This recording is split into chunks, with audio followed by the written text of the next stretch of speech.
Assalamualaikum warahmatullahi wabarakatuh. Untuk sahabatku yang berbahagia, hari ini berjumpa lagi dengan Mr. Jack dalam rangka ziarah ke kuburan Bagus Kuning di Pelaju. Ratu Bagus Kuning adalah seorang wanita sakti penyebar agama Islam di kota Palembang, Provinsi Sumatera Selatan yang beribu kota Palembang. Merupakan salah satu provinsi dengan jumlah pemeluk Islam terbesar di Indonesia. Menurut catatan sejarah, penyebaran agama Islam di Palembang sendiri terjadi pada zaman Kesultanan Palembang, tepatnya kira-kira pada abad ke-16.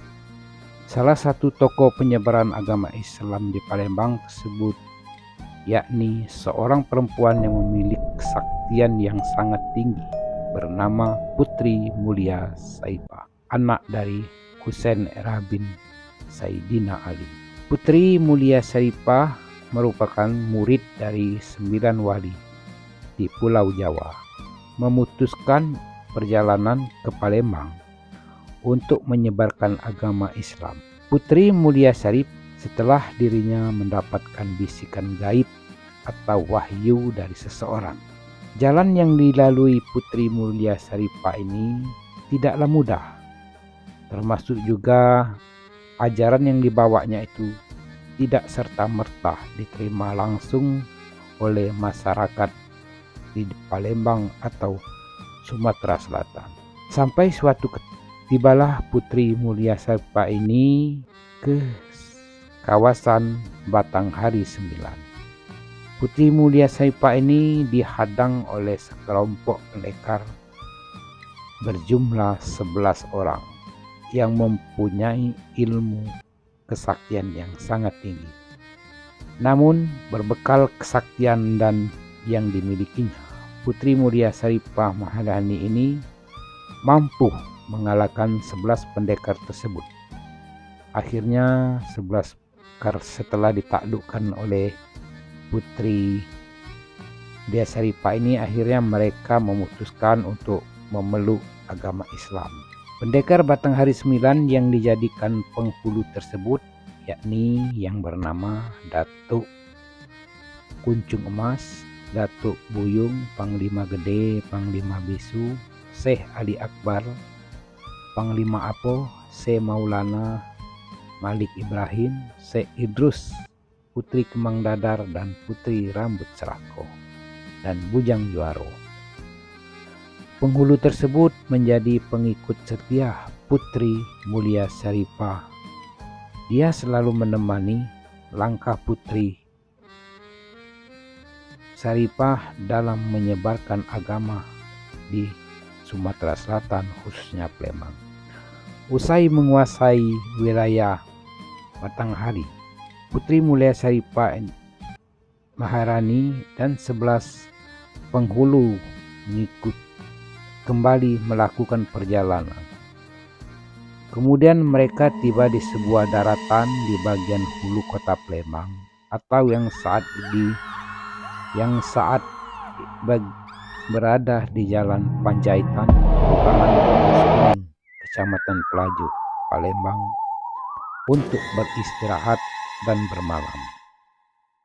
Tanpa diduga, rupanya kawasan itu merupakan kerajaan siluman kera.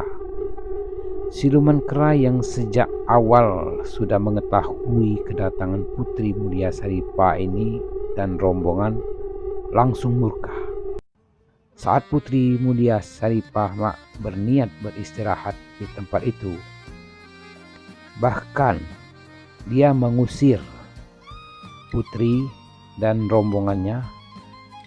Para siluman tersebut menantang Putri Mulia Saipah untuk bertanding dan mengadu kesaktian. Namun karena tak ingin melibatkan 11 penghulunya, Putri Mulia Saipah ini Maharani pun meminta agar pertarungan itu hanya dilakukan oleh ia dan Raja Siluman saja. Raja Siluman memimpin dengan syarat Raja Siluman Kera meminta dengan syarat apabila dia kalah, dia bersedia menjadi pengikut atau menjadi budak dari putri. Apabila dia menang, dia akan mengusir rombongan itu untuk keluar dari sana. Raja Siluman Kera pun menyanggupi hingga akhirnya terjadilah pertarungan yang sangat hebat.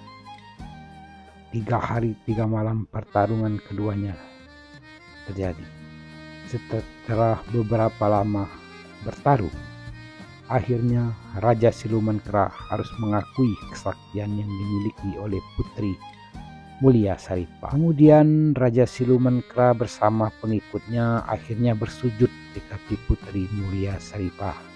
Setelah kalah dari pertempuran itu, Siluman Kera tersebut akhirnya menjadi pengikut Putri Mulia Saripa. Sejak saat itu Putri Mulia Saripa dijadikan ratu dengan gelar Ratu Bagus Kuning. Ratu Bagus Kuning pun membuat keraton dan menetap di kawasan tersebut.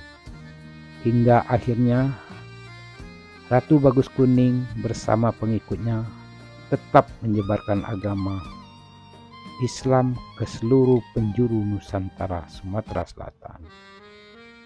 Untuk diketahui, Ratu Bagus Kuning dikenal sebagai pendekar 7 penguasa laut dari Batang, Kapur, Muara, Sungsang, Selat Sunda sampai ke Selat Melaka. Selain itu, Ratu Bagus Kuning juga mahir dalam bidang pengobatan. Saat itu, sisa-sisa keberadaan keraton milik Ratu Bagus Kuning sudah tidak ada, sebab lokasi keraton Bagus Kuning tersebut sejak zaman kolonial Belanda sudah dibangun perumahan karyawan perusahaan minyak yang kini bernama PT Pertamina. Namun, untuk makamnya sendiri hingga kini masih berdiri kokoh. Tempatnya saat ini berada di tepi Sungai Musi, persis di belakang Stadion Putrajaya Jalan di Panjaitan. Setelah meninggal dunia, makam Ratu Bagus Kuning yang berada di tepian Sungai Musi posisinya di belakang Stadion Balai Putrajaya Plajo, Palembang. Masih kerap didatangi para peziarah dari berbagai provinsi dan dari luar negeri. Konon hingga saat ini makam tersebut masih dijaga oleh beberapa siluman kera. Seekor siluman kera berekor panjang yang menjadi pengikut setia Ratu Bagus Kuning. Tokoh masyarakat setempat mengatakan, menurut cerita, makam Ratu Bagus Kuning dijaga oleh 41 ekor kera. Kera tersebut dipercaya sebagai kera siluman pengikut Ratu Bagus Kuning. Ada juga sekelompok kera yang berada di luar kawasan komplek pemakaman. Sering dilihat juga di pinggir jalan. Dari ceritanya, kera ini ada 2 kelompok. Meskipun mereka ini sama, tapi kan sering berkelahi. Apabila mereka selalu bermusuhan turun-menurun. Karena kera yang berada di luar komplek pemakaman tersebut membangkang. Karena kera di luar komplek pemakaman dipimpin oleh kera bernama Kondor. Sementara di dalam komplek pemakaman dipimpin oleh 2 kera bernama Matalu dan Labadu. Namun ketiga kera penguasa tersebut sejak beberapa tahun yang lalu telah mati. Di dalam pemakaman juga ada 1 kera yang sangat besar. Namun kera tersebut hanya akan muncul di saat-saat tertentu. Ada mungkin di saat-saat dibutuhkan, ya namanya juga kera siluman. Nah, makam Ratu Bagus Kuning sendiri berada di dalam kubah bersama makam seorang penghulu, Syekh Ali Akbar. Sementara makam 10 penghulu lainnya yakni Kuncung Mas, Datuk Buyung, Panglima Gede, Panglima Bisu, Panglima Po, Syekh Maulana Malik Ibrahim, Syekh Idrus, Putri Kembang Dadar, dan Putri Rambut Selako dan Bujang Juaro berada di luar kubah atau di Bukit Seguntang. Demikianlah cerita tentang Bagus Kuning saat ini. Apabila ada kelebihan dan kekurangan di dalam cerita ini, saya mohon maaf. Kepada Tuhan saya mohon ampun. Assalamualaikum warahmatullahi wabarakatuh.